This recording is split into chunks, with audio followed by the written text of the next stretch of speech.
ইনশাআল্লাহ বাংলাদেশের সর্বসাধারণ জনতা ছোট বড় সকলেই বুক উঁচু করে বুক ফুলিয়ে বাংলার জমিনে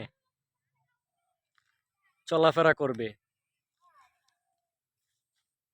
বাংলাদেশের সাধারণ জনতা বুক ফুলিয়ে বাংলার জমিনে চলাফেরা করবে, আর ইঁদুরের গর্ত খুঁজে পাবে না ছাত্রলীগ নামের কলঙ্কিত যে সংগঠন কিংবা দলটি। যারা ছাত্রলীগ করেছো, তোমরা করে বিভিন্ন মানুষের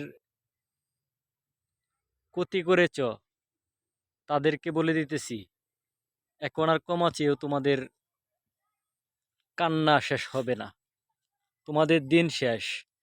তবে যারা ছাত্রলীগে সাপোর্ট করতো, আওয়ামী লীগ ছাত্রলীগ যারা সাপোর্ট করতেন কিন্তু দেশের কোনো জনসাধারণের ক্ষয়ক্ষতি করেন নাই, আপনারা একটা বিবৃতি দেন, দিয়ে নতুন কোনো দলে ফিরে আসুন, তাহলে হয়তো বাংলাদেশের জনসাধারণ আপনাদেরকে ক্ষমা করে দিবে। আর যারা ছাত্রলীগ এবং আওয়ামী লীগের যারা মানুষের ক্ষতি করেছেন, অযথা মামলা হয়রানি বিভিন্ন ক্ষয়ক্ষতি করেছেন, গুম করেছেন, খুন করেছেন, তাদের ক্ষমা নাই। বাংলার জমিনে তাদের কোনো ক্ষমা নাই। এখন থেকে তোমরা বিজা বেড়ালের মতো চলতে পারবে না। তোমাদেরকে যেখানে পাওয়া হবে ওইখানেই তোমাদেরকে খতম করে দেওয়া হবে। যারা অত্যাচারিত আওয়ামী লীগ এবং ছাত্রলীগের যে লোকগুলা যারা সাধারণ মানুষকে অত্যাচার করেছ, তোমাদের কোনো ক্ষমা নেই।